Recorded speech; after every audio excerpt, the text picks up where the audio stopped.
Pour être candidat à la présidentielle, il fallait recueillir 500 signatures. Ces derniers temps, les maires en particulier, ceux des communes rurales, ont été particulièrement courtisés, parfois en vain. Rencontre avec deux élus ici, dans le Finistère, qui ont choisi de ne pas parrainer de candidats. Je vais vous trouver ça. Les premières lettres, les premières demandes de parrainage sont arrivées il y a un an.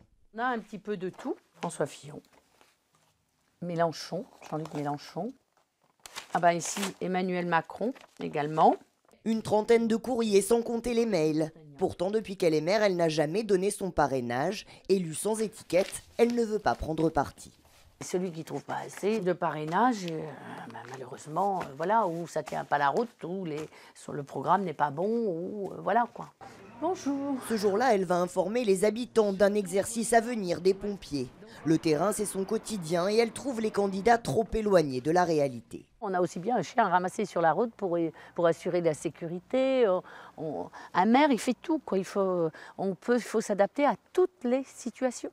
Pour cette élection, le Finistère fait partie des départements qui ont le moins parrainé. À 80 km de là, une autre maire, elle aussi sans étiquette, a fait le choix de s'abstenir. On proposera au conseil municipal de repartir sur... L'actualité politique, les différentes affaires ont poussé Nadine Kersaudy à prendre cette décision. Elle ne s'en cache pas, surtout que cette année, les parrainages sont rendus publics. Vous auriez été à sa place, vous auriez parrainé quelqu'un ? Pas par les temps qui courent, je crois pas. Il faut rassurer la population et on ne prend pas le chemin.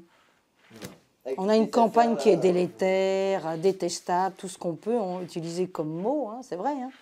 Nadine aimerait que les candidats parlent plus des petites communes. Elle a épluché les différents programmes sans être convaincue. Ah bah oui, les voitures qui arrivent là... Ah oui, on est obligé de s'avancer pour avoir une visibilité. Je n'ai rien contre M. Macron, mais quand je l'entends dire qu'il va supprimer la taxe d'habitation pour 80% d'entre nous, permettez-moi d'être perplexe parce que moi au quotidien je regarde le budget de ma commune, la taxe d'habitation est importante.